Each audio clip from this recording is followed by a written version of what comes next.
Gentlemen, good evening. Nice to meet you. Joe, how are you? Chris, Gordon. Are you well? Very well, thank you. And Josh. Gordon. And Stuart. Very well, thank you, Gordon. So, Birmingham's finest. We are. We're like yes, so. Apparently. The outskirts of Birmingham. Are you being snobby now? Yeah. You're here because you're talented cooks. Yeah. Tonight's going to be completely different to how you'd run a fucking dinner party at home. Yeah? I can imagine. Let's get started then, yes? Yes, yeah. Cool. Let's go. OK, gentlemen, on order, yes? First ticket of the night. For me, the first ticket is the most important. If we get this one right, the whole night moves forward. Yes, chef. Start off like a bunch of fucking donkeys. It's going to be a long night, yes? Yes, chef. Wakey, wakey, yes? On order, 4 covers table 10, 4 artichoke tart, 4 breast of duck, and 4 chocolate mousse. Yes, chef. Yes, chef. Tonight's starters a simple onion tart on a puff pastry base, served with soft and creamy quail's eggs. So, onion puree covers 90% of the base, yes? Yeah. Are these asparagus have been lightly blanched in boiling water, yes? Yeah. Lightly cooked, yes? Yes, sir. Artichokes, asparagus, yeah? This is not that difficult, is it? No, chef. 3 or 4 tomatoes. Make the tart look fruitful. Yes, Parmesan. chef. Yes, chef. The nice thing about this tart is you can do it any time of the year with different kind of vegetables from the season. Right, don't put them in the oven yet. OK. First of all, get 8 quail's eggs in a pan. Don't get them too hot, otherwise the eggs start blistering. OK? Right. Once all your quail eggs are in there, put your tarts in the oven. Right, Stuart? Yes, chef. Get those fucking chipolata fingers working, let's go. Right, guys, you should start getting some tarts in the oven by now, yes? Yes, chef. Yes, chef. Come on. Come on, boys. Yours in, pot, yeah?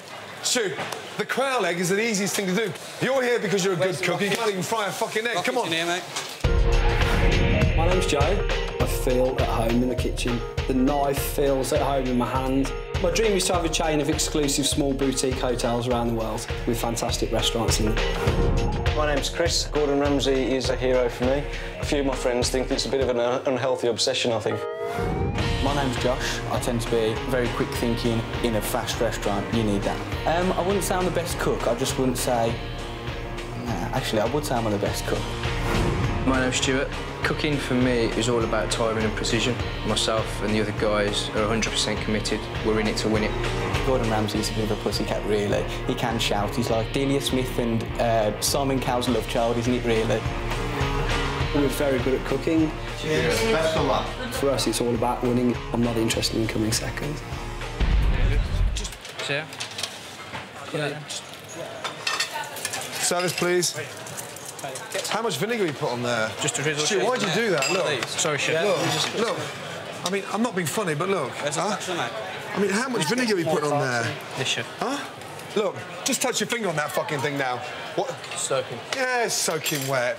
Huh? It's fucking wetter than you. Start again. Yes, chef. Yep. Fucking hell. Right, Joe. Yes. Are they ready, yes? Yes, chef. Yes? Where's the chives? I thought it was on the plate. Sorry, chef. Come on, guys.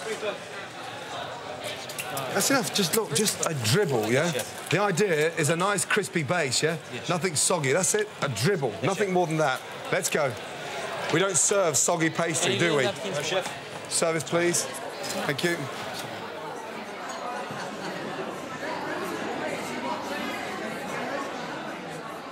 OK, one more table coming in. Come on, guys, please. Go and eat some cows. Got to make sure 5 coming here in 1 minute. There's no more tarts. Chris. Yes, chef. Come here a minute. Stuart as well, yeah? Because you two have, like, fucking gone off the ball a little bit. Just touch that, will you? Come on. There. And you, come on, hurry up, touch it. It's so fucking cold. Yes, chef. I mean, Yes, chef. fridge cold. Can we get them in the oven and get them warm, please? Yes, Yes, chef. come on. Yes, Did they go in the oven? Yes, they did, chef. You're lying, aren't you? Yes, I am, chef. You are. Why do you find it funny when you're lying? I forgot, chef, sorry. Hey. Oh, no. Hey. What? Yeah, what? Well, OK, then what's what? Soft, Sorry, chef, that's creamy fucking yolks, and I've got another omelette again. Hey, well, chef, there's 4 there that are perfect. Hey, guys, come. Hey, listen, come here a minute. Just stop what you're doing. Hey, 2 seconds. All of you, come here a minute. Come here. How are you going to feel at the end of the night if I just bang this shit out? You're arguing with me with a flat fucking pile of shit. I don't want to argue with you guys. I just want to get it right to get it out. Yes, chef. Every time I say something, you're all a fucking bunch of chippy little fuckers that want to tell me that how good you are. Because right now I think you're shit. Yes, chef. Service. Go. Go, please. Last table, yes? Clear down, yes? Fucking hell. There's just one more week before my pigs, Trini and Susanna, go to the slaughterhouse. And as it's one of the hottest days of the year, I have to take extra care that they're coping. They're not moving very fast in the heat. No, well, don't forget, they suffer sometimes the heat. Come here, please, Meg. Behind the ears. There you go. See? She likes that. Eh? Pigs have no sweat glands, so to keep cool, they like to cake themselves in mud.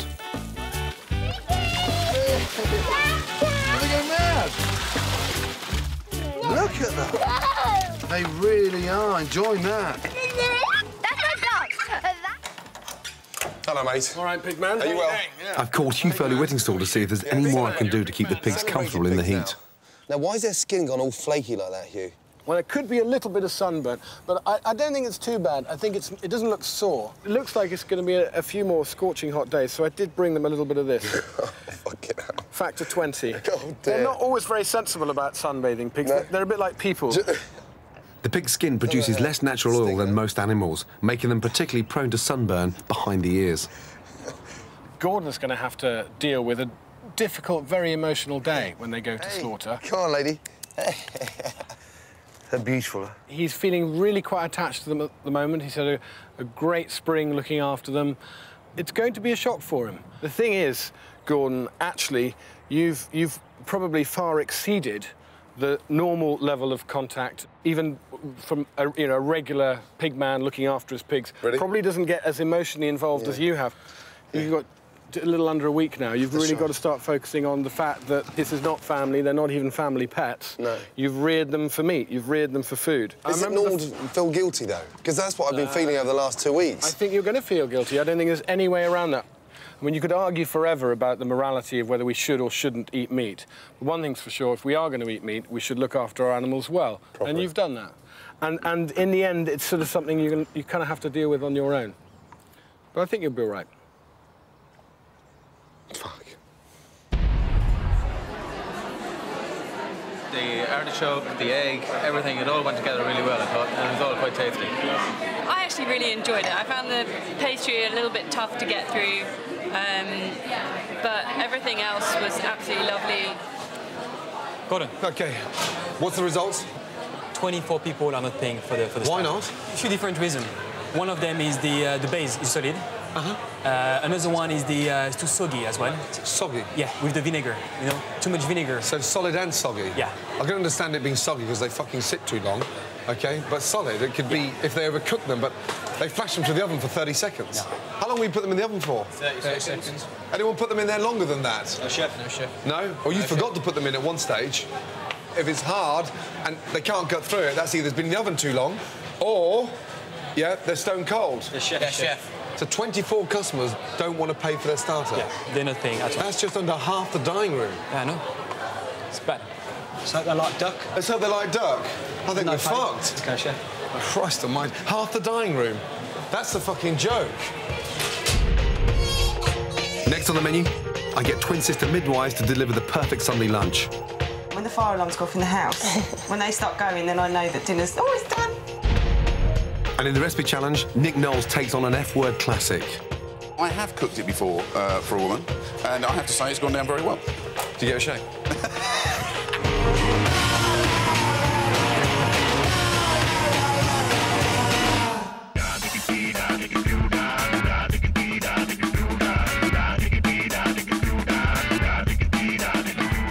They're overfed, oversexed, and they're over here. The American signal crayfish has taken over. In the 1970s, freshwater crayfish tails were all the rage, but our puny native crayfish were considered too small. So farmers started breeding the fatter and meatier American signal crayfish. Big mistake. The Americans took over, and 30 years on, they've invaded 85% of our British rivers, virtually wiping out our native crayfish, and now they're destroying our riverbanks. We've got to fight back. Fight back by eating as many as we can. There are over 250 million American crayfish in our rivers. Mike Robinson owns a pub where they're a bestseller on the menu. He's brought Jack and I to the River Pang in Berkshire to show us how to catch them.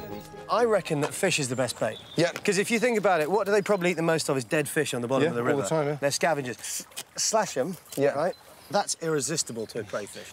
All we have to do is chuck it in and tie it to a tree. I mean, it's like the same process of a lobster pot. Exactly. Yeah. It's a perilous game, this. Yeah. You do need to get a licence from the Environment Agency to do this, but just like the crayfish, they're free. So this is perfect. It's a natural feeding ground for the crayfish. Yeah. They're going to come out the bank and they're going to smell that and they'll come 100 yards upriver to that bait. Go for it. Beautiful. I could catch 20 kilos of crayfish. In here? In here in one night. When the water temperature drops below 10 degrees, you can forget it. Really? Yeah, they hibernate. They just go to sleep. So in the winter, where do they go? Under the riverbanks. And that's when they cause all the damage, because they burrow deep to get away from the cold and they just curl up and hang out. Oh, Jack, look. Is there a fish? No, there's a crayfish down there. Where? Look, just there. Here's a huge crayfish. Quick, Daddy, just pull him. Here you go, here you go, here you go. Ah, look at that, the size of him. I mean, it's like a lobster. That is a monster. That's honestly, I mean, that's incredible. Just look at that there, though, in terms of meat. I know. And how much claw meat's in there? It's unbelievable. You're going to look after him, Jack? You're going to keep an eye on it. That's your first crayfish. OK, let's go. You keep your eye on that one, eh? Crayfish are night feeders, so you leave the traps out overnight. We're collecting traps that Mike put down yesterday. If you were a prawn trapper in the sea, you'd be delighted to get that. That's one night. Look at them. What would a native, crayfish look like? I mean, same colour? No, they're sort of paler, whiter in colour. That's an adult native, would be that size. Whereas these guys, 5 to 6 inches long. Ow! If people ate them more and more, then it would help the environment, and it would. Hell, where can you go and get 20 kilos of free prawns? Yeah. If you don't want to catch your own, you can order American freshwater crayfish from your fishmonger. Now it's time to get these critters home and into the pot. Guess who caught the biggest crayfish? Jack. Out she comes. Is it not pinch?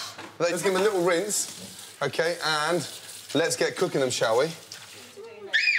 There's a big one. Fresh crayfish. It doesn't get any better than this. These are going to be turned into the most amazing crayfish salad. Boiling water and crayfish in. And just watch them change colour now within seconds. They cook within 2.5 to 3 minutes max. And look at the colour of them. Straight out. If you peel them when they're warm, they come away from the shell a lot easier. Body's off from the towel. Look at that. That is delicious.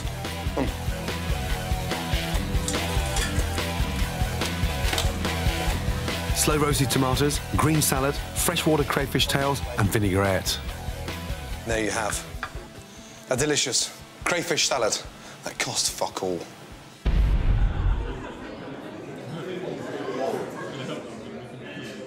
24 fucking customers are refusing to pay for their starter. I want 50 customers paying for their duck. Otherwise, we're fucked. Yes, chef. Let's go. We're not going to be fucked. Let's go. Pan on, season the duck, get ready, yes? Good, get on there. Yes, chef. Let's go, guys. Yes, chef. Right. Chris. Yes, chef. 4 duck away, table 3, please. Yes, chef. Josh. Yes, chef. 4 duck away, please, table 10. Yes, chef. Let's go. Time for the main course. Roast duck with spring greens and gooseberry sauce. Duck breast, bit of a chef's favourite because it's absolutely full of flavour. Gamey, very rich, and the texture is extraordinary. Score. Don't go all the way through, just the layer of fat. Szechuan pepper. Lightly roast them in a dry pan. The smell is amazing. Season. Grind. Rub. Almost like you're massaging. And this is one of the most amazing seasonings in Chinese cookery and makes the duck very aromatic. Mop it up. Into a dry pan on a low heat, slowly cook. Gooseberry sauce. Sugar. Water. Lemon zest. Boil. Gooseberries. So you've got that sweet and sour tanginess against the rich, sumptuous of the duck is delicious. Just bring it back up to the boil and take off the heat. Set aside. Red wine. Season. Now it's reduced down to a really nice syrup, and that gives us nice shine to the sauce and starts to give it some body. Chicken stock. Reduce. That's the basic method of making a sauce in all our kitchens. Gooseberries in. Honey. Get your spoon, put it into the sauce, and watch a nice hot spoon, how easy it drops off. Butter. Take off the heat, and just shake. Look at that gloss. Very velvety, beautiful gooseberry sauce. That's ready to go. Now look what's happened to the duck. Turn up the heat, start colouring the duck. And the nice thing about the Szechuan pepper now is starting to smell slightly sweeter, and it's becoming a lot more aromatic. Fat side down, into the oven. Hot oven, 10 minutes. Now, the smell is amazing. 3 or 4 slices, maximum. Onto the plate and glaze. And those gooseberries are just nice and soft and plump. Gimme, gimme, gimme. Duck with gooseberry sauce, done. Come on, guys. Yeah, it's payback time, yes? Yes, chef. 1 table each, yes? Come on, you Pen should go on first. And Stu. Yes, chef. The trick with duck is to lose the fat and keep the flavour, yes? Yes, chef. And the Szechuan pepper sort of gives it a little bit more oomph there, yes? Yes, chef. OK, right, cook on this fat. Couple more minutes. Yeah. Right, potatoes. Sauté potatoes. Yes, chef. Oil in the pan. Potatoes in. Try and get them really nice and crispy. Now I'm going to put a teaspoon of garlic in there, a little bit of shallot. OK, knob of butter in there, and watch what happens. They start sautéing beautifully, yes?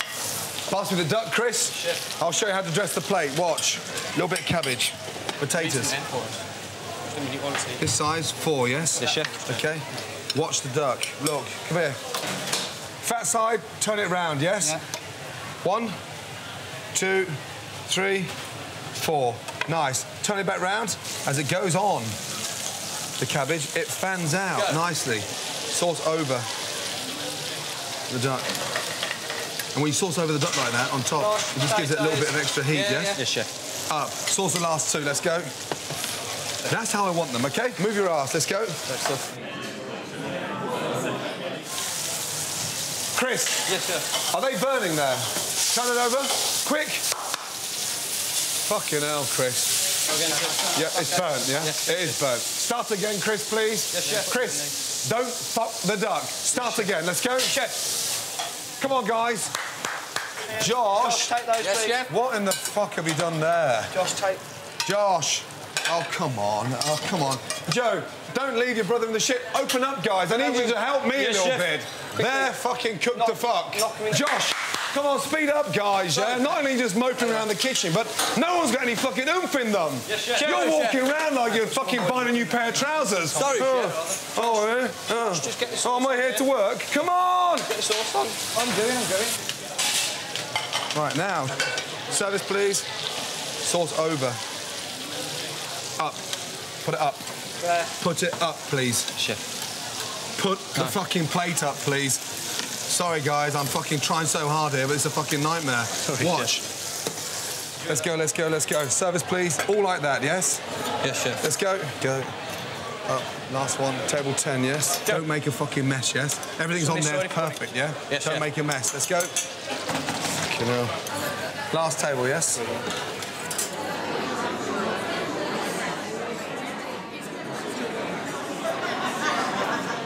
Fucking hell, Giles, yeah? I would say so nice to see you, but what the fuck is that? Nice to see me. What's that? It's like UFO. What is it? That's a Jaffa cake. What happens in your misspent youth? Did you not eat Jaffa cakes? I love Jaffa cakes, but that, I mean, my God almighty. Is it serious? It's a pimped Jaffa cake. Who made it? Well, I made it. Britain, home of the giant carrot and the unfeasibly large leek. Just what is it about old people and the growing of gigantic vegetables? Whatever it is, the craze for creating giant foodstuffs has been passed on to the young as well. But they're not interested in huge fruit and vegetables. Oh, no. They don't even know what vegetables are. What they're doing is making giant, predominantly carbohydrate-based snacks, biscuits, chocolate bars, that sort of thing. Something known on the street as pimping. I'm not making this up. Snack pimping is a real thing. It's even got its own website at pimpthatsnack.com. It's a genuine phenomenon. The Pimp That Snack site has nearly 200 mega munchies for us to feast our eyes on. I mean, get a load, for example, of this custard cream. See how the cup of tea gives it the scale. It's a whopper. Every stage of the pimping process is photographed and documented. This is fantastic. The chap has really, really pimped his Scotch egg. Having wheedled my way into the pimping community, I've been lucky enough to secure an introduction to a Mr. Soup Dog. Hello, Soup. Hello, Giles. Now, you pimped the fantastic Fist of Fudge, didn't you? Indeed I did, yeah. Fair enough, but why pimp anything at all? A lot of it is the challenge. It's, you know, can you deconstruct the snack and then rebuild it up from its kind of core ingredients and, you know, hopefully then improve upon it. Clearly, then, the first step for me is to take Soup's advice and deconstruct the traditional Jaffa cake. Sponge base, humectant, disodium diphosphate, smashing orangey bit. Excuse me? Yeah? Where do you have the dextrose monohydrate?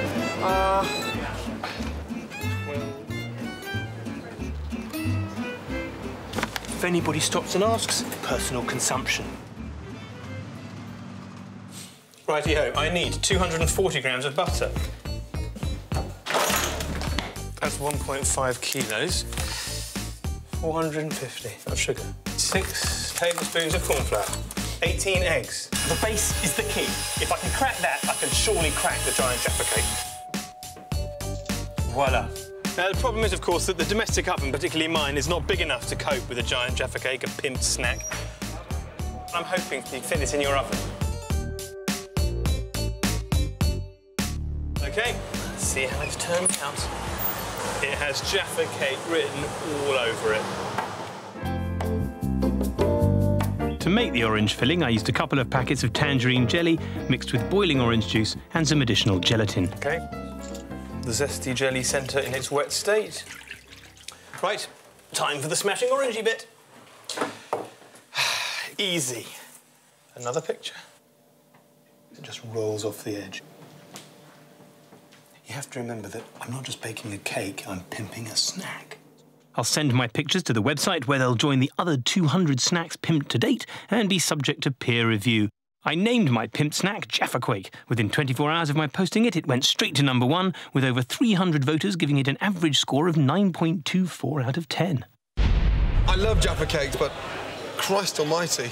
That is fantastic. How about that? That really looks like a Jaffa cake. Got one of your hairs in there, Giles. Is that hairs or...? It's one of my girlfriend's hairs. It's a girlfriend's hair. Yeah, we did it in my kitchen at home.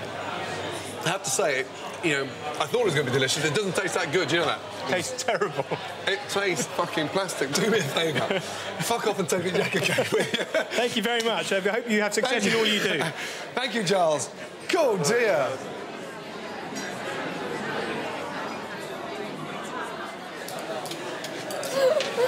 Hi, how are you, my darling? Are you well? Fine, thank you. You're looking great. Thank you. Nice to see you. Ladies, how are you? Hi. Did you enjoy your main course? Happy with? Fantastic. Would you pay for dinner? Yes, I would, definitely. Thank fuck for that. Good to see you. Thank you. Now, you like your I would do food. pay for my dinner. Sorry. Shit. I heard you like your meat pink. No! No! Oh, dear. No, in terms of you like sort of, you know, you like... Not too rare. No, not too rare, but pinkish, yeah, which is great. So you're not one of those girls that squimmies and cook it well done for me. You like it quite pink, which is nice. No, yeah. Now, you're famous for having the odd glass of wine. I'm famous for having a glass of wine. Yeah, well, sort of, you know... I'm famous for having a glass of wine. You're a girl that knows how to enjoy herself. What about my acting? I'm not famous for having a glass of wine, Gordon. No, I said how you're going. I love a glass of wine. Yeah, which is nice. I'm not famous for it. I didn't think at first the gooseberry would work very well with the duck. I thought it might be a bit too tart, but it was actually just complemented the tenderness of the duck really well, brought out the flavour of the duck. And I really enjoyed that. It was a really nice taste to it, really nice crunch as you sort of tasted the duck. It was very good. Right, guys, come over, please. The results of the main course. I know the starters went slightly pear-shaped, but I hope the fuck you got some good news for the duck, yes? Very good news. Good news? Yes. How many are paying for the duck? 47. Yay. 47? Yes. 47 is fucking brilliant. Yeah. Well done. What's wrong with the three? The three, they mainly said that the duck was overcooked. What? Overcooked? Yeah. It was cooked for 4 minutes. Everything was pink? I thought you'd done a fucking great job to get that back up there. I think you can understand why I was fucking pissy to make sure that what left this kitchen was absolutely spot on. Right down to a potato, yes? Definitely. Well done. Now let's make sure that 50 customers pay for their fucking desserts, yes? Chef. Let's go. Well done. Next on the menu, ladies' man Nick Knowles takes on my classic beef Wellington in the recipe challenge. I always thought you were the most amazing handyman. Yeah, but not with building. And the men in white coats come for Janet Street Porter. Don't worry, I won't touch you. Listen, I'm not going to do you for sexual harassment while I've got a plate of cod in my hand.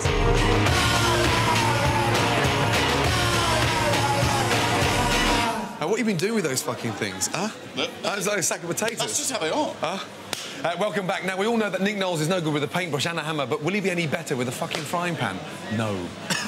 Let's go. What are you doing?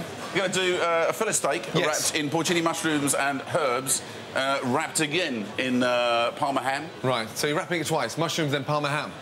Herbs, mushrooms, Parma ham. It's exactly the same as mine, except I'm going to go a little bit further and wrap it in pastry. Yes? Listen, I'm making this up as I go along. I haven't been taught by anybody. I've had to teach myself. Right, haven't you got any work to do? Yeah, well, we started, are we? For the last 5 minutes, all you've given me is fucking excuses. Is this going to work? Listen, I don't need to make excuses because this is quality stuff, mate. The whole point is to make something that looks good, tastes good, that's fairly easy, because obviously I'm not a chef, but fairly easy to do and has the desired effect when you serve it up to a young lady. I have cooked it before for a woman, and I have to say it's gone down very well. Did you get a shake? Listen, mate, it's terribly bad form to talk about women behind, you know, after you've actually been... Yes. That's a no, then. So it's very fragrant, this dish, then? It's very lovely, and what it should do is when you open up the parcel, there should be a little line of greenness, sort of, with the herbs all the way around the inside, so that should make it look good. So I've got to do something very similar, so it's very easy for me, because I'm going to just do a fillet of beef Wellington. Again, wrapped in mushrooms, but the mushrooms are chopped, so we call that a duxelle. Chopped very, very finely in the blender, and then onto the stove to get the water out of them. We're going to wrap them around the beef, then wrap that with Parma ham, then finally wrap it in puff pastry. So hot pan, and put your beef in and seal it. Once the beef has been sealed, we take it out of the pan and then just rub it with some really nice English mustard. As it cools down, it goes through the centre of the beef and gives it a really nice flavour. Right, Nicholas, how are we doing? I've just wrapped the steak and dipped it in the herbs, and then put some porcini mushrooms either side, wrapped up the Parma around it, because I don't know how to wrap a steak. So what I did was I decided that I would just wrap it in foil. Yes. And then about halfway through the cooking process, I take the thing out of the oven, unwrap it, and it should hold itself together.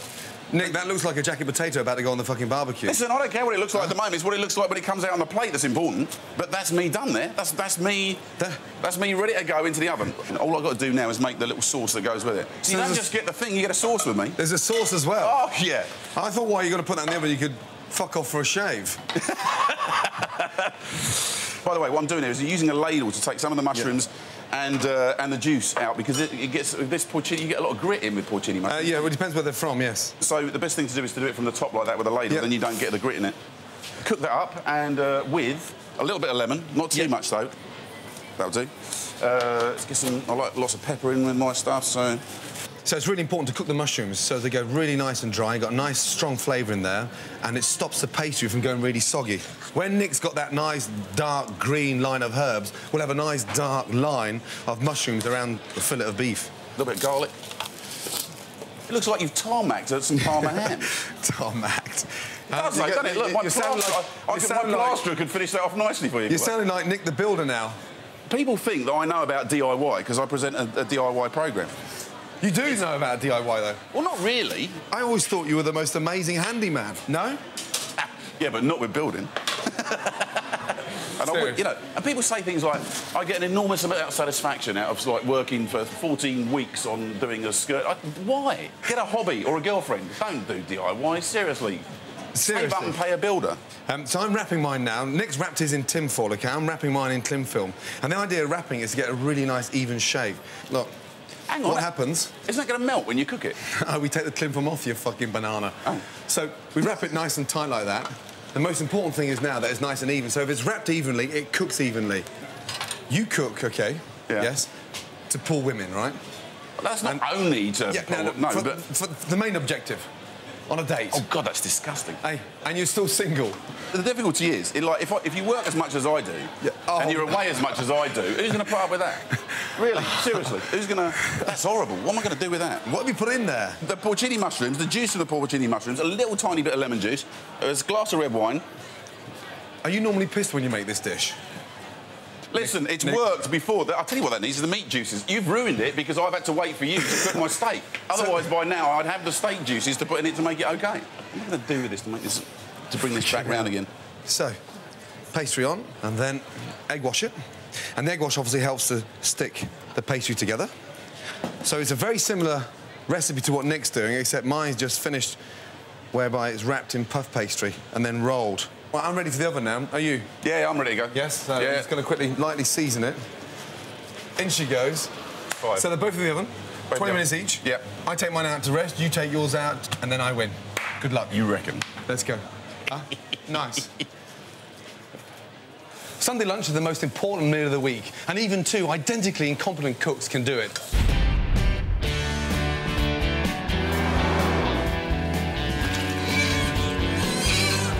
Sunday lunch is a big deal for me. I dread it because my kids expect their Sunday lunch. It's difficult because I work night shifts. When I come home, I'm tired, and all I want to do is just get the dinner done. I dread it because everyone is going to moan at me. As soon as I sit down, there's going to be something wrong. Mummy's food is very bad. I don't like it. I burn everything I cook. Absolutely everything. Sunday lunch is pretty non-existent in this house. There's no preparation, it's all thrown together. Right, I'm just going to pick up the nurses that have just finished their night shift, take them home, show them 2 or 3 things, and hopefully they'll keep their uniform on. Oh, my Ladies, God. now, who's who?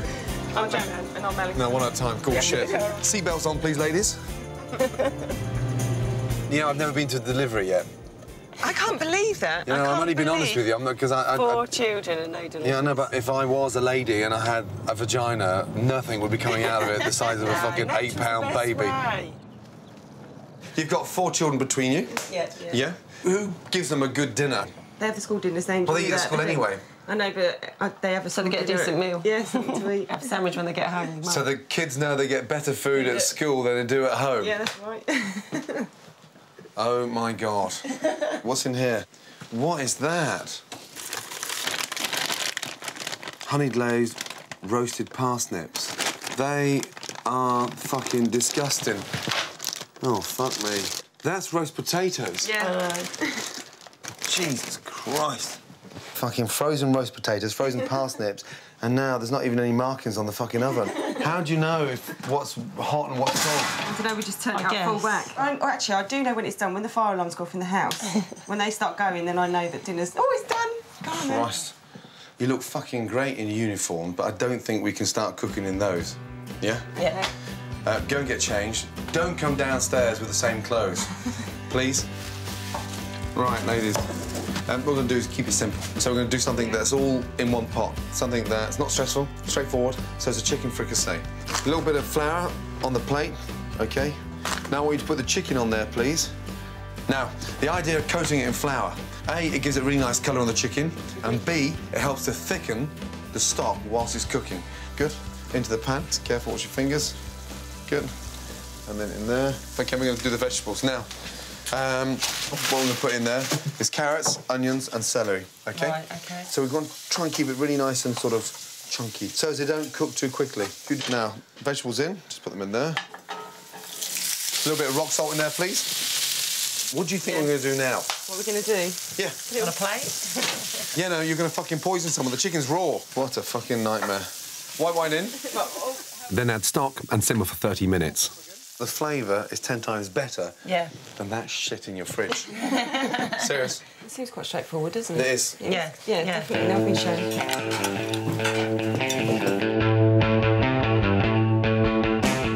Hello. That smells good for a change. Now, who'd like some chicken? Some carrots. Nice. What you've got to help me with is to make sure that Mum cooks all the time. So, Mum, I know you're busy, I know you work night shifts, but we can still have that delicious chicken dish again, yes? Delivering 2 cooks. Chin chin. Thank you. Thank you. This has to be the easiest chocolate mousse to make, and it tastes fucking delicious. Chocolate petal into a bowl again, bain-marie, so it melts very, very quickly. Bring that to the boil. Now, boil the cream.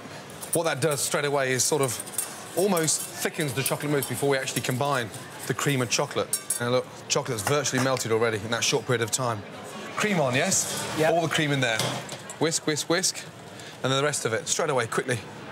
Now, you whisk that over ice, OK? We whisk it over ice for what? Well, because if we whisk it over ice, it sets quicker, Joe. Okay. Yeah? OK, the idea of this, of course, is 4 minutes. Right. Amaretto into the chocolate, OK, to perfume the chocolate. Egg whites, where are they? Touch of sugar. Whisk that up. All the egg white in, still over the bowl of ice. Yeah? And then we're... Now, amaretti biscuits in there. Fold them in. Look. Right, get glasses on the hot plate, please, quickly. A little bit of biscuit. We don't even just set it in the fridge. OK? Let's go.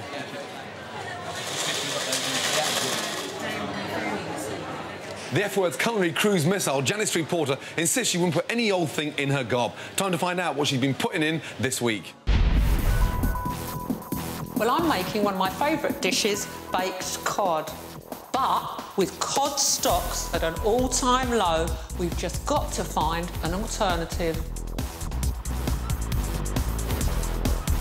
I'm travelling to the Shetlands, to the world's first organic cod farm. Well, I really care about what I eat, and I'm not really prepared to eat farmed fish. Call me bonkers, but I think if a fish has had a decent life, you can taste it.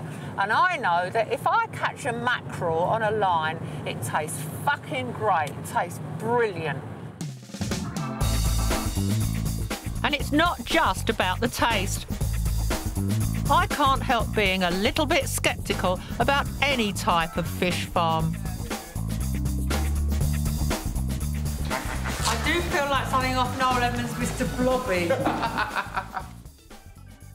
Time to make 50,000 cod.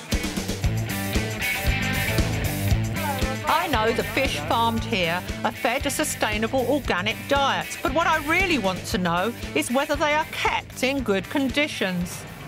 So what's the size of this pen? The volume inside is the size of 3 Olympic-sized swimming pools.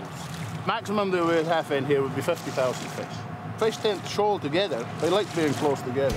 The fish are graded in size to stop them eating each other, and the nets are doubled up to stop escapes. So far, so good. But what about the taste? How would you normally cook your cod? If it's really, really fresh, I would grill it. Grill it? Yeah, just that I'm trying in my feeble way to eat less butter. And you obviously don't care. No, not yet. Oh, it tastes good. The downside is that this farmed cod costs a third more than the wild stuff, and I'm not sure that people will pay the extra, so I'm taking it back down to London to put it to the test down at my local chippy. I've got you a present. What's that? It's special cod. Yeah, let's see. Just chuck it all in. Too messy. Oh, don't start criticising me before I bloody started. I don't touch you. Listen, I'm not going to do you for sexual harassment while I've got a plate of cod in my hands. All right, I've done one bit. All right, shall I put it in? Yeah, put it in. Be careful. Go close to the pen. Close, let him go. If you bought the regular kind of cod in here, it'd be $3.90. But this farmed cod is $5.20. Would you pay that bigger difference? Possibly. $5.20 for a size like that seems a little expensive, to be fair. It's all slightly drier, maybe, than normal cod. Well, I cooked it. Oh, well, that's it, yeah. It's nice and fresh. Yeah. Tastes like cod. The batter's just right. Yeah, I'll give it the thumbs up, definitely. Next time I go to a supermarket, I will be buying farmed cod, because if we don't make that choice, there will be no more cod left in the sea. But perhaps the answer is for the great British public to stop being so bloody boring and eat different kinds of fish anyway. Plates out. Josh. Gordon? Yes. Right, one is farmed cod. Yes. And one is wild cod. Would you like to taste? Yeah. All the way from Shetland, right? Yep.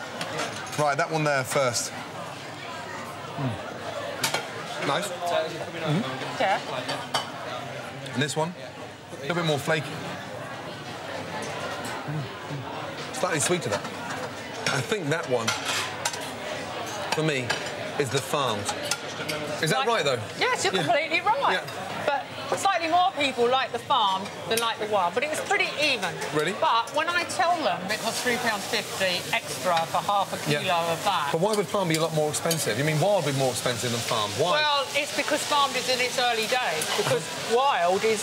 Forget wild, because you won't be getting wild cod in a few years' time because you won't be allowed to fish it anyway.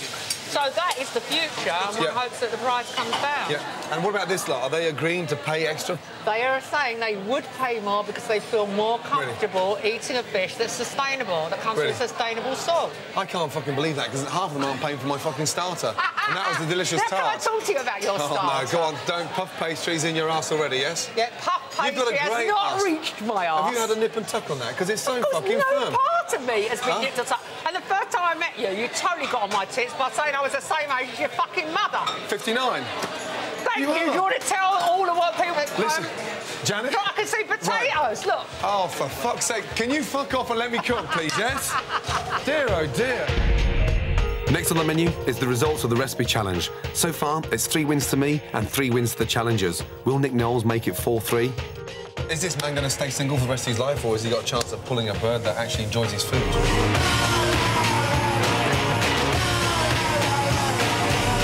Welcome back. Now, judgment time from Nick Knowles, and I think his dish needs a little bit of kitchen SOS. Let's see what our blind tasters have got to say. Don't, look. Stop laughing at my dish. Look, I've got plenty of stuff for them to look. Don't laugh at my dish. Hey, listen. OK, where's my Frenchman? JB, please, yes? Last time, hey, listen, last year was a loss. He laughed at it as well. No, I have lost a lot of fucking challenges, so I still shit myself, but however, this one I'm not. OK, don't drop that plate in case you make it look better. Now, fuck off. Here we go. Beef Wellington. So that's the green dish. Okay. Bon appétit. Very tender. The pastry is so crispy. Seasoning is superb. And you can taste the mushroom as well. Mushrooms. The duck salads. I want another bit of meat. I want a bit of the pastry. Okay. It looks a bit thrown on the plate, doesn't it? It does, certainly doesn't have the presentation. Meat's of the other one. overcooked. That's nowhere near as... Chainsaw, anyone? You can't actually taste meat. There's so many other flavours. I like the thyme flavour. Well, I think the thyme... stuff inside it. I think the thyme overpowers everything else. Nervous? Nervous for you. I don't know how you're going to live it down. So, well, I know, but I mean, proofs of the flavour, yes? Yes. Is this man going to stay single for the rest of his life, or has he got a chance of pulling a bird that actually enjoys his food? I'm going to tell you. So, actually, it might be hard, but the overall winner for today is... Bien joué. No! Yes! Yes, get in there. Was it, did I get 8? Was it a close score, or was it... No, actually 5 out of 5 for you. 5 out of 5? Yeah. Get in there! I'm taking a mickey. 5 out of 5? Yeah, but yours was a pile of shit, so... 5 out of 5. I can live with that. Well done, big boy. Yeah, now do me a favour. Yeah, stop cooking and fuck off out of the kitchen. Yes? Thank you. Take care. That sucks.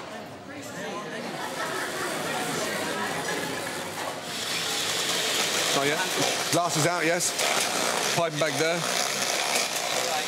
Ready, guys? Here we go. Come behind Stuart with the 4, yes? Yes, chef. Cheers, mate. Come on, guys. Yeah. Need to whistle, don't we? Yeah. Biscuits. Biscuits. Yeah. And look, chocolate. OK. Glasses on the plates. 11, yes. Combien, Cap? 5. OK, good. Table 11, please, ladies. Go. Okay, let's go. Thank you. 2 seconds. I thought it was absolutely delicious. On the first spoonful, it was very light and fluffy, but there was also some crunchiness. It was like a very sexy Malteser. I think it finished the meal off perfectly. It wasn't cold, so it's a little bit Angel Delighty a little bit. It was kind of soft and warm and... No, it's a bit nothingy, so I wasn't a great fan of it, really. I loved it. I could have carried on eating that until tomorrow morning, non-stop, and probably just had 20 minutes to go and lie down and then carried on again. It was bloody brilliant. Jean-Baptiste. Hi, Gordon. Yeah. OK. Good.